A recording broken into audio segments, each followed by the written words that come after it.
Hello friends, எல்லோரும் எப்படி இருக்கீங்க? இன்றைக்கி நம்ம சேனலில் என்ன பார்க்க போகிறோன்னா டேஸ்டான பட்டர் பீன்ஸ் மசாலா தான் பார்க்க போகிறோம். நான் 1/4 கிலோ பட்டர் பீன்ஸ் பயிர் வாங்கி கழுவி சுத்தம் பண்ணி எடுத்திருக்கேன். ஒரு பெரிய வெங்காயம் கட் பண்ணி எடுத்திருக்கேன். ஒரு தக்காளி பழம் கட் பண்ணி எடுத்திருக்கேன். ஒரு கொத்து கருவேப்பிலை உருவி எடுத்திருக்கேன். மசாலா அரைக்கிறதுக்கு 4 வெள்ளைப்பூடு, ஒரு சின்ன பீஸ் இஞ்சி, 2 தேங்காய் சீல் கட் பண்ணி எடுத்திருக்கேன். சுருள் பட்டையில் கொஞ்சம் உடச்சி வச்சுருக்கேன். பட்டை இருக்கும்ல, வெறும் பட்டை, அதில் கொஞ்சம் எடுத்திருக்கேன். ஒரு கிராம்பு, 1/2 ஸ்பூன் சோம்பு. இது எல்லாத்தையும் அப்படியே மிக்சியில் போயிட்டு கொரன்னு அரைச்சி எடுத்துகிட்டு வந்துடலாம். குக்கர் அடுப்பில் வச்சுருக்கேன். தேவையான அளவு எண்ணெய் ஊற்றிட்டு பட்டர் பயிர் மசாலா பண்ணிடலாம். எண்ணெய் ஊற்றிக்கலாம். வெங்காயம் சேர்த்துக்கலாம். கருவேப்பிலை. வெங்காயம் கொஞ்சம் கலர் மாறினோடனே தக்காளி பழத்தையும் நான் சேர்த்துட்டேன். வதக்கி விட்ருவோம்.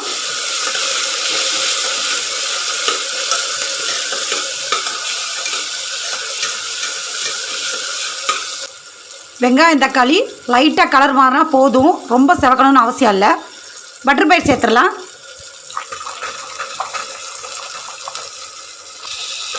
கலந்து விட்ருவோம். இப்போது மசாலா பொடியெல்லாம் சேர்த்துடலாம். 1/2 ஸ்பூன் தனி மிளகாத்தூள், கொஞ்சமாக காஷ்மீரி சில்லி பவுடர், மஞ்சத்தூள் 1/4 ஸ்பூன்,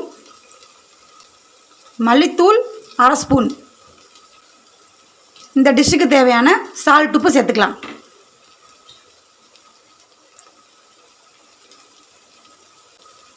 கலந்து விட்டுலாம்.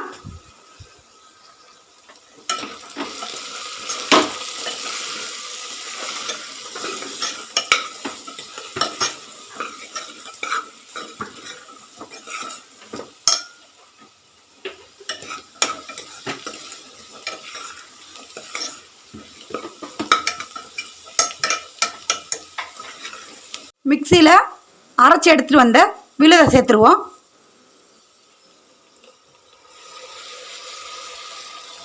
ஒரு டம்ளர் தண்ணியை மிக்சி ஜாரில் சேர்த்து கழுவி ஊற்றிடலாம்.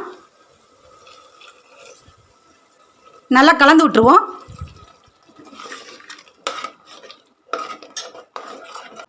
உப்பு காரம் செக் பண்ணிவிட்டு குக்கரை மூடி கரெக்டாக ஒரு 3 விசில் போட்டு எடுத்துடலாம்.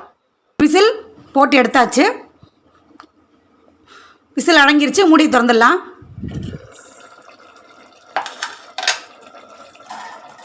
இந்த ஸ்டேஜில் நம்மளுக்கு நல்லா பட்டர் பயிறு வெந்திருக்கும்.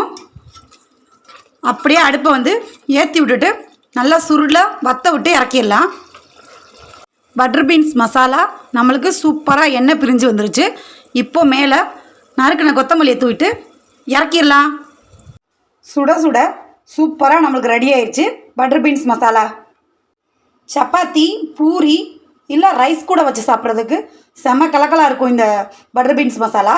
உங்கள் வீட்டிலே ட்ரை பண்ணி பார்த்துட்டு எப்படி இருக்குன்னு எனக்கு கமெண்ட்ஸில் சொல்லுங்கள். நான் போடுற வீடியோஸ்லாம் நிறைய பேர் பார்க்குறீங்க, சப்ஸ்கிரைப் பண்ணாமல் பார்க்குறீங்க ஃப்ரெண்ட்ஸ். சப்ஸ்கிரைப் பண்ணி சப்போர்ட் பண்ணுங்கள் ஃப்ரெண்ட்ஸ்.